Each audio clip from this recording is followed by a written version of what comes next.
I set up my laptop and art supplies in the small cabin. It was quiet and peaceful, just me and the woods. I smiled to myself, thinking I would finally have time to recharge. Night fell quickly, and I felt hopeful. But as it grew dark, I heard faint rustling outside. I told myself it was just the wind or maybe animals. Still, I couldn't shake the feeling that something wasn't right. I found myself glancing at the big windows. It felt like someone was watching me through the glass. The next few nights were off. The rustling continued. It got louder, almost like whispers. My heart raced, but I convinced myself I was imagining things. The noises felt so close, yet I was alone. I tried to focus on my work, but it was hard. During the day, I went hiking, trying to clear my mind. But I kept glancing over my shoulder. Shadows moved in the trees, but I never saw anything when I looked closer. Deep down, something felt wrong in my bones. Then I found old photographs scattered on the cabin floor. They showed families standing in front of the cabin from years ago. I felt cold looking at them. Some faces looked familiar but strange, like I had seen them in a dream. One picture caught my eye. There was a tree outside that I could see from my window. It was exactly the same. I realized someone had been here before me, and that thought left a pit in my stomach. The whispers grew louder, calling out to me, and I pressed my fingers against the window frame. They pulsed with my racing heart. I wanted to leave. But driving in the dark felt dangerous. One night, I stood by the window, trying to calm myself. Then I heard a voice, right near my ear, asking something I couldn't understand. I turned, my breath shaky. That's when I caught a glimpse of a figure at the edge of the trees. It was watching me. I blinked, and the figure was gone. A wave of cold washed over me, and I felt paralyzed. I thought I saw it again in my peripheral vision, but when I looked again, nothing was there. Then I heard the whisper again, clearer this time. "Why are you here?" My heart dropped. Who was asking? The cabin felt alive, each creak echoing in my mind. I was sure I wasn't alone anymore. The shadows moved closer to the cabin, and I felt the weight of unseen eyes on me. It all felt like a nightmare. And the worst part? I didn't know how to wake up. I spent the next day trying to shake the feeling of dread that clung to me like fog. I went for a long hike, hoping the exercise would clear my mind. The sun filtered through the leaves, casting playful shadows on the ground. I tried to enjoy the beauty around me, but I couldn't stop glancing at the trees. The figure from the night before haunted my thoughts. After returning to the cabin, I decided to distract myself with my art. I laid out my supplies and started sketching the landscape outside. Each stroke of the pencil felt therapeutic until I heard a distinct snap behind me. I froze, the sound echoing in the sudden silence. I turned, heart thumping, but nothing was there. Just the stillness of the woods. The cabin creaked as if it shared my unease. I shook my head, annoyed at myself. I picked up my pencil again, but my hands were shaky. I couldn't focus. I peeked out the window, scanning the area for movement. That's when I saw a flash of white through the trees. I squinted, trying to make sense of it. Was it just the light playing tricks on me? I felt compelled to find out. Gathering my courage, I stepped outside. The air was cooler than before, and a chill ran down my spine. I pushed past the brush where I thought I'd seen the movement. The rustling felt alive around me, almost too loud in the thick silence. I walked farther into the woods. Then I stopped dead in my tracks. I frowned as I spotted something half buried in the leaves. It was a small, old notebook. Picking it up, I opened it to find pages filled with names and dates. My heart raced as I recognized a few names from the photos in the cabin. Families had visited, but there was something darker mixed in with the cheerful notes. Hasty writing scrawls that looked frantic, like the author was desperate to get something out. I flipped through the pages, confusion replacing my fear. One entry caught my eye. "They don't want us here." My chest tightened. What did that mean? I looked around, unease settling back in as I felt the weight of the woods pressing down on me. Suddenly I heard it again, the whisper, but this time it was urgent. Leave. I dropped the notebook, backing away. My heart raced as I turned, but before I could run I saw it. The figure was back, only this time it was clearer. A shadowy silhouette standing among the trees, head tilted, watching me. Panic surged. I turned and sprinted back to the cabin, lungs burning. I locked the door behind me, my hands shaking. I couldn't get the look of that figure out of my mind. The whispers grew louder, echoing in my head. I wanted to be anywhere but here. Then I heard a noise outside, something heavy hitting the cabin. I froze. My breath caught in my throat. I knew whatever it wasn't leaving me alone. Before I could decide my next move, the front door rattled violently. I stepped back, pulse racing, and whispered into the stillness around me, "What do you want?" Just then, I heard a familiar voice. "Why are you here?" But this time, it was my own voice echoing back at me. I stood there, frozen in the dim cabin, my heart pounding in my ears. The echo of my own voice faded, leaving a heavy silence in its wake. My hands tightened around the edge of the table, and I could feel panic creeping in. I had to think. Was I losing my mind? I strained to listen, hoping for any hint of reassurance that this was all a wild dream. The door rattled again, the sound sharp and insistent.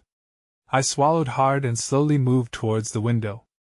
I peered outside, my fingers trembling against the cold glass. The woods seemed darker now. Shadows loomed larger, twisting like fingers reaching out. I strained my eyes to see anything moving, but all I could make out were the trees standing tall and silent. Then I heard a soft, low humming coming from just beyond the door. It was almost melodic, and it sent shivers down my spine. Each note felt wrong, like a song intended for a different time, a different place. My instincts screamed at me to back away, but curiosity held me there, stuck in the moment. I took a breath, trying to steady myself. "Who's there?" I called, my voice shaking slightly. The humming stopped, abruptly, as if someone had hit the mute button. A heavy silence fell again. My heart raced, but I couldn't just stand there. I needed to know what was happening. With cautious steps, I moved away from the window and approached the door. My hand hovered over the handle, fear and intrigue battling inside me. I finally gripped it, twisting it slowly. The door creaked as I opened it just a crack. That's when I spotted it. On the porch, there was something small resting on the floorboards, a smooth, white stone, glimmering under the fading light. My heart skipped a beat. Why would someone leave it here? It didn't look like a rock you'd find in these woods. It was too perfect, too polished. I bent down, reaching for it, but as soon as my fingers brushed against the surface, a rush of cold air swirled around me, unsettling and strange. I pulled my hand back, startled. The air turned thick with an energy that felt alive, pulsating with a silent urgency. Then, out of the corner of my eye, I saw something shift in the trees. A shadow moving against the backdrop of twilight. I whipped my head around, but it slipped away just as quickly. Whatever it was watching me again. "Leave." The whisper drifted back to me on the wind. I felt the weight of it, heavy and suffocating, like a warning I couldn't ignore. Fueled by a sudden surge of dread, I slammed the door shut and locked it, my breath coming in quick bursts. The shadows outside seemed to close in tighter, wrapping around the cabin like a shroud. I needed to get out. But where was I supposed to go? I glanced at the notebook still lying on the floor, the words "they don't want us here" ringing in my ears. Just then, I heard a loud thud from behind me, the sound of something heavy hitting the back door. That was it. My resolve hardened. I rushed to gather my things, my mind racing. As I grabbed my essentials, the humming returned, louder now, more insistent. I knew I had to act quickly. But the door rattled again, and with it came my final choice. I had to find out what was truly lurking outside before it was too late. I took a deep breath, steeling myself. The humming grew louder, and I felt a pull toward the door that conflicted with an instinct to flee. I glanced around the cabin one last time, searching for something, anything that could help me face whatever was outside. I grabbed the flashlight from the table. Its beam felt weak against the encroaching darkness. The thud at the back door reverberated again, loud and menacing. My thoughts swirled.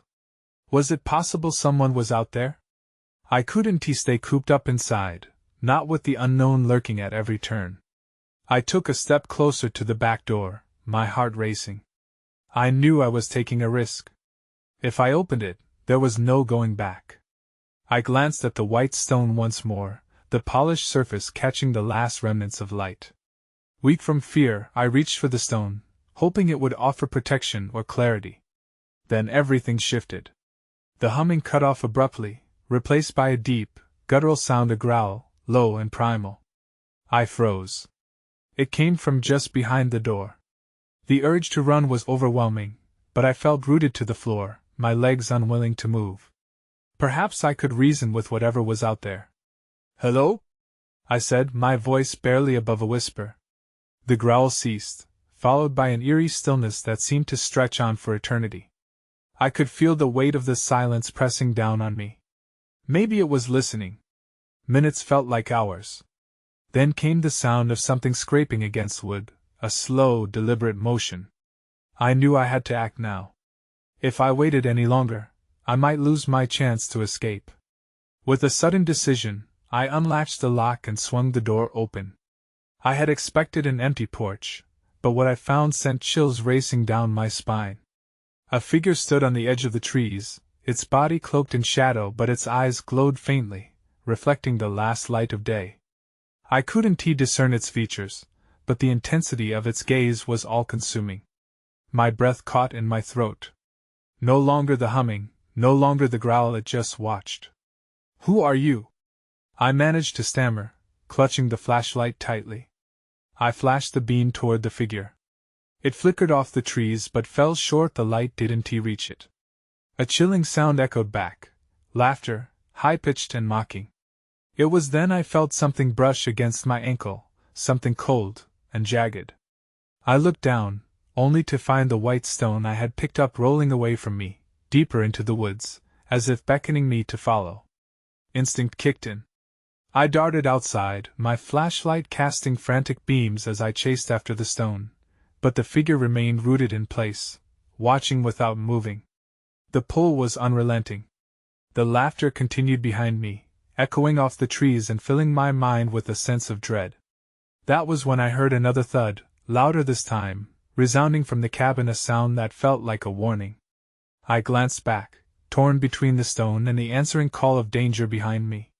I had to make a choice. But before I could decide, the figure stepped forward, breaking the edge of darkness. That's when I realized I wasn't alone anymore. The figure lurched toward me, and my heart raced with panic. I turned and ran, my breath coming in quick gasps. The stone rolled ahead of me, glowing faintly against the darkness. Every instinct screamed at me to get away, yet an odd compulsion kept urging me forward. "Stop!" I shouted, more to myself than anyone else. But the laughter spiraled around me, reverberating in the trees like a taunt. Each step felt heavier than the last, as if the ground beneath me had turned to syrup. The forest thickened as I pushed deeper. Shadows seemed to stretch and twist, reaching for me like ghostly fingers. I couldn't afford to glance back. I feared what I'd find. My mind raced through potential escape routes, but panic clouded my thoughts. Then, unexpectedly, the fluorescent glow of the stone flickered before me. I dashed towards it, hoping it held some sort of enchantment or safety. The figure behind me faded into the darkness, but its presence lingered, an oppressive weight that made me shudder. As I reached the stone, a sharp light radiated from it, illuminating the clearing I had stumbled into. It was just a small patch of ground, but at its center lay a twisted tree, ancient and gnarled. The stone pulsed softly now, lighting up symbols carved into the roots, a language I didn't recognize. I knelt down, the cool earth damp beneath my knees. I traced one of the carvings with trembling fingers, feeling a strange rhythm pulsing through the stone that was now resting in my palm. Suddenly, I heard the thud again, closer this time. My heart sank. Whatever was out there, it was coming back. I glanced around for an escape, but the laughter returned, louder and closer, enveloping me like a shroud. I felt hopelessly trapped, pinned between the stone-esque glow and the encroaching darkness. Then I heard a voice, soft yet commanding. You must choose. The words were clear, as if spoken right beside me, but there was no one there. Choose what? I shouted back, my throat tight. My pulse quickened. Was this a game? A test? I wished I had the strength to leave, to forget this madness, but my feet seemed unwilling to move. I stood up, clutching the stone, searching the tree for answers. My flashlight flickered and sputtered, casting uneasy shadows all around. Then I saw it. Directly above me, nestled between the gnarled branches, was a small object, another stone, much like the one in my hand, but darker, almost like onyx. Please, not another game, I murmured, feeling the weight of fear pressing against my chest. I had to know, was this dark stone a part of something bigger? The laughter turned to a chorus, mocking and sinister, as I stepped closer. That S when I saw it, a figure shifting behind the tree, emerging from the shadows again. I could see its form now, a twisted mimicry of a human. Panic surged within me again. I took a step back, stumbling over the roots of the ancient tree. Who are you? The words fell from my lips before I could stop them. The figure only smiled, not a human smile, but something otherworldly. I could see its jagged teeth, glinting in the faint light. Then everything went dark. In an instant, the forest swallowed the light. The stones slipped from my fingers, and I was surrounded by a deafening silence. I felt a pressure in my ears, a sensation like being underwater. I flailed, searching for the familiar warmth of the stone, but all I touched was empty air. The darkness felt alive, swirling around me. I couldn't breathe. Choose, the voice came again, echoing all around me. My heart raced as I scrambled to remember what I had to decide. But the only thing that filled my mind was fear. Would I be forced to join the shadows? Or would I find my way back? In that moment of despair, I heard a familiar laugh, a sound I had hoped never to hear again. I gasped, the air choking my throat as that laugh echoed in my mind. It was unmistakable Raymond. My brother's voice, now distorted by darkness and twisted into something menacing. Raymond? I shouted, panic surging through me. Is that you? No answer came, just the oppressive silence that thickened around me. I fumbled blindly, stretching out my hands, hoping to find something, anything, to ground me. Then, amidst the swirling black, a flicker of light burst forth. The stone, I could feel it pulse beneath my grasp where it had fallen. Desperately, I dove for it and closed my fingers around the cold surface. The light flickered again, brighter this time, pushing back the shadows. As the glow intensified, I saw the outline of the twisted tree again, but it seemed different now. The symbols on its roots glimmered, and suddenly, they shifted, morphing into shapes and patterns that stung my eyes. Choose, the voice echoed once more, heavier this time, as if it demanded an answer. I could feel a sense of urgency, a rising pressure. Choose what? I shouted again, my voice wavering. There was a thud, a sound close by. My heart raced. Whatever was lurking in the shadows had not left. Without thinking, I scrambled back toward the clearing. Maybe I could escape. But as I turned, my foot caught on a root, and I fell hard against the damp earth. My flashlight landed nearby, its beam illuminating the area around me just enough to catch the figure flickering in and out of sight at the edges of my vision. This time, I could see it clearer, the grotesque form shifting unnaturally. Help me, it rasped, its voice a chilling echo of Raymond's. The way it twisted and turned, playing on my deepest fears, sent another wave of terror coursing through me. No! I shouted. What do you want? Choose, it said again, and as it did, the air shimmered around it, creating an illusion of two paths laid bare before me, one bathed in light and the other in darkness. The light path looked familiar, warm somehow, and I could swear I saw Raymond standing at the end, beckoning me forward with a smile that disarmed my fear. The dark path loomed ominously, drawing me in with the whisper of secrets, yet untold. I hesitated, my heart pounding erratically. Was this a trick? I couldn't trust what I saw. The ancient tree loomed behind me, the stone vibrating in my hand, urging me to decide. Your choice decides your fate, the voice droned, cold and hollow. I glanced back at the figure, finding it closer now, its mouth stretching into that sinister grin.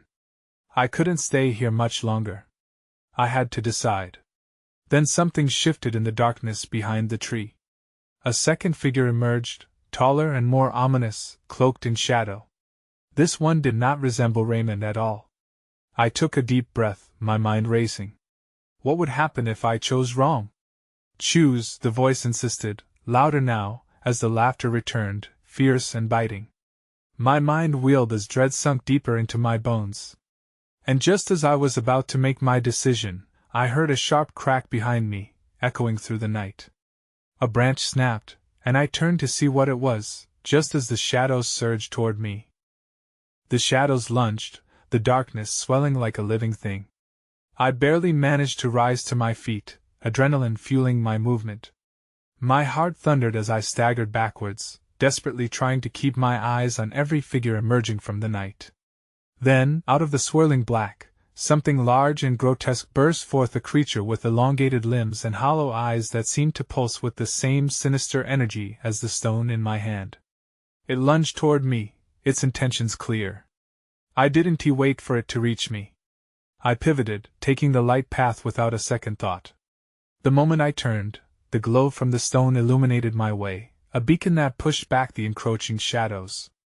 I felt a rush of warmth, but I knew it was no guarantee of safety. I couldn't let fear anchor me. I ran. Branches snapped and roots snagged at my ankles as I dashed along the familiar trail.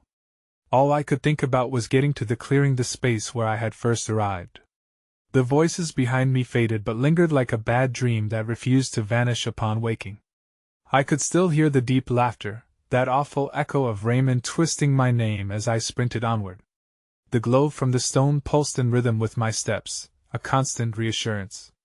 It hurt to look back, but I couldn't fight the urge. Behind me, the darkness writhed, still chasing me, its shapes contorted in a grotesque dance.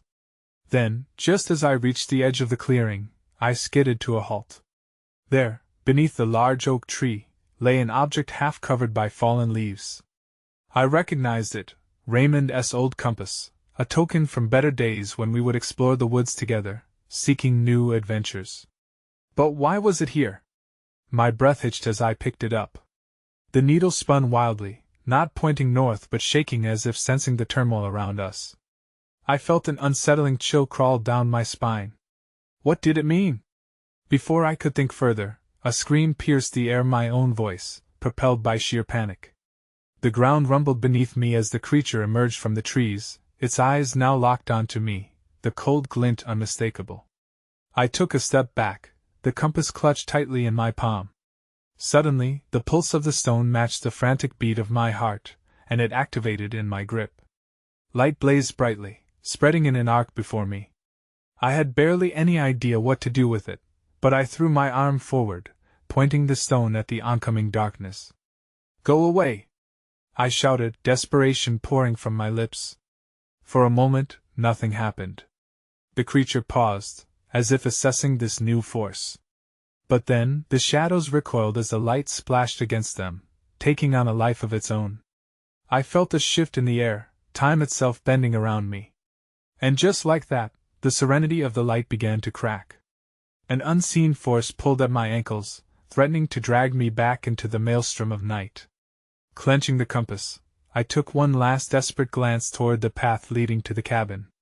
That enchanting light, that S when I saw it. Something was waiting at the edge of the clearing, something familiar. A figure cloaked in the depths of the trees.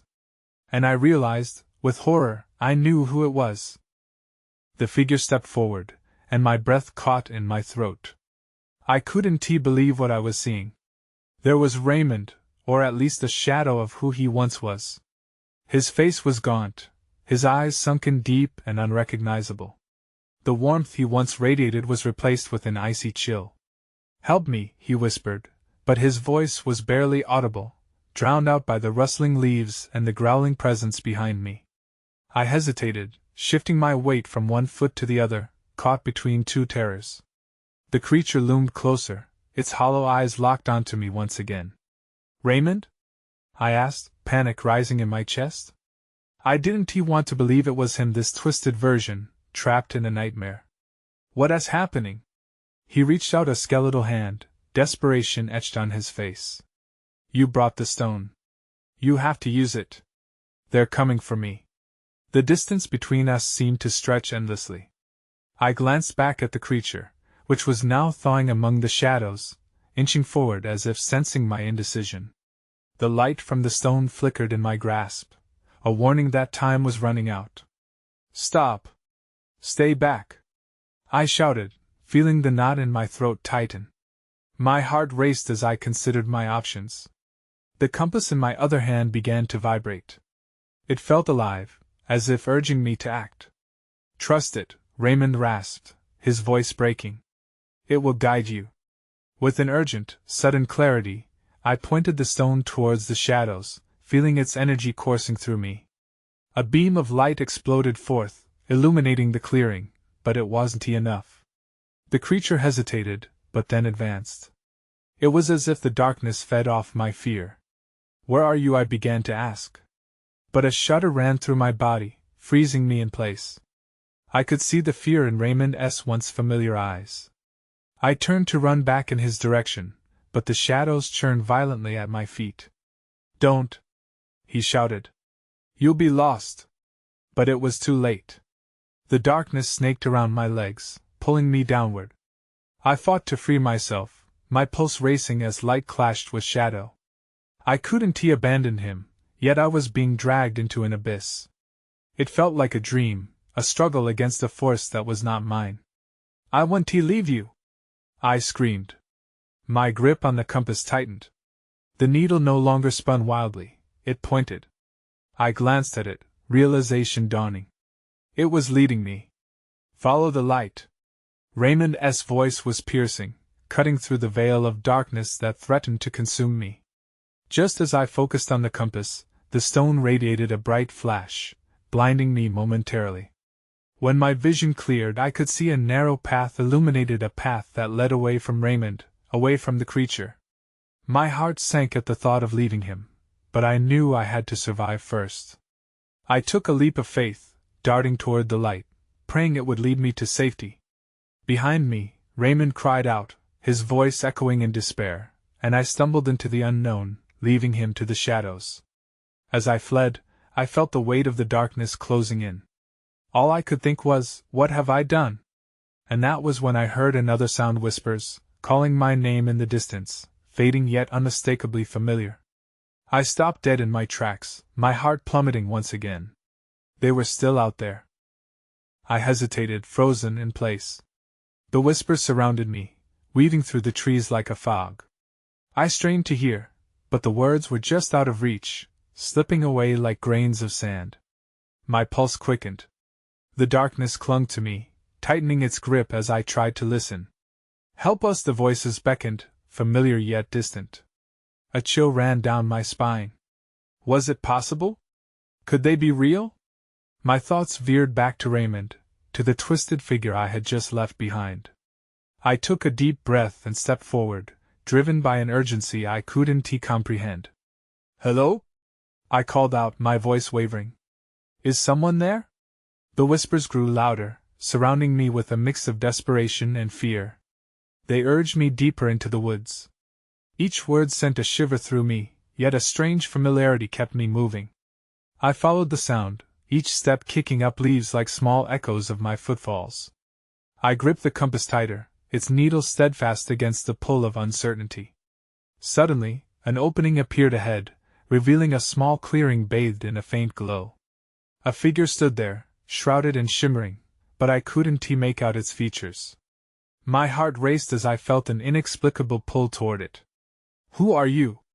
I shouted, but my voice felt swallowed by the surrounding darkness. "Come closer," it called back, soft and melodic. The voice pierced through the fear gripping my heart. Somehow, it felt safe. The unusual brightness pulled at me. As I stepped into the clearing, the whispers faded into silence, replaced by a calm I hadn't expected. The figure moved forward, and I finally saw it, an ethereal apparition of a woman with long hair drifting like mist around her.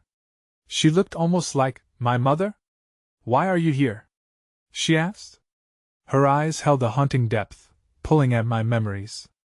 I struggled to place her, unsure if I would dream again or if this was reality. "You need to leave. He cannot be saved." "No! I have to help him," I shouted, longing to achieve what I had failed with Raymond. Her expression softened, but shook her head slowly. "You don't understand. He's lost beyond reach. The darkness consumes him. You must not stay." Panic surged through me at her words. My confusion returned full force. "But I just left him. I can't just abandon him to this fate." "Listen, child.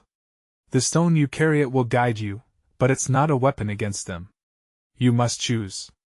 Leave now and you may escape, or help him and lose yourself." I gripped the stone tighter, contemplating my options. The compass hand started to tremble in response to my turmoil, pointing toward the void where I had fled from. "Please," the apparition continued urgently, her voice trembling. "You must decide before it's too late." Without warning, the clearing flickered, as if the shadows outside were fighting to reclaim this space. I felt the darkness creeping. That was when I saw it, a figure emerging behind her, eyes glowing like embers in the gloom. It was the creature from before, gnashing its teeth, hungering for something it couldn't quite taste. My heart raced, urgency crashing down on me like a wave. I turned, feeling trapped between a familiar face and the monstrous shadow that loomed closer. "Every choice has its price," the apparition whispered, her ethereal form wavering as the darkness surged. "Don't let them claim you." Panic began to swallow me whole. I had to escape, but leaving felt like another kind of loss, especially with Raymond still in the clutches of whatever hungered in those woods. I glanced back at the silhouette of my brother, twisted by shadows, his once familiar smile now a mere mockery. The creature behind him wailed in a way that echoed the fear in my heart. "Please! I can help you!" I shouted, stepping forward, the compass still clutched in my trembling hand, pulled between instinct and desperation. The apparition stepped back, her eyes filled with sorrow. "You cannot help him, not this time. The more you linger, the more they draw you in." In that instant, everything shifted. The oppressive weight of darkness bore down harder, and I felt the shadows reach for me, tasting my fear. The whispers returned, this time a cacophony of voices, pleading and angry, cutting through the air like shards of glass. "Leave!" they all urged, chorus after chorus, merging into a singular desperate cry. The creature lunged, snapping its jaws just behind me, and I stumbled back into the clearing's embrace, the warmth of light pulsing dimly against the chilling air. The apparition extended her hand, urging me away. "You must choose before it consumes you." What kind of choice was it? Logic and emotion collided in my mind as I battled the urge to save Raymond. My brother was still somehow in there, and yet a harsher truth tugged at me. I had already failed him. "Leave!" a voice sneered from the creature lurking in the trees, echoing the sentiments flooding my head. I grasped the compass, its needles shaking with a force that made my heart pound. What was the right choice? "Follow its guidance," the apparition insisted. "This path leads to your freedom." I hesitated, caught between two fates, one where I risked everything for a futile save, and another where I could escape, leaving the familiar behind. A remorseful certainty settled in my chest as I glanced back towards where Raymond should be. "Make your choice!" the shadow shrieked, but the urgency in the apparition's voice cut through the chaos. I could feel time shifting, the weight of my indecision pulling me deeper into despair. "Follow the light," I finally muttered, heart racing as I turned toward the glowing path lit by the stone in my palm.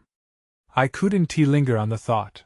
I had already lost him once before, and the wonder of what he could become if I stayed pierced through me like a dagger.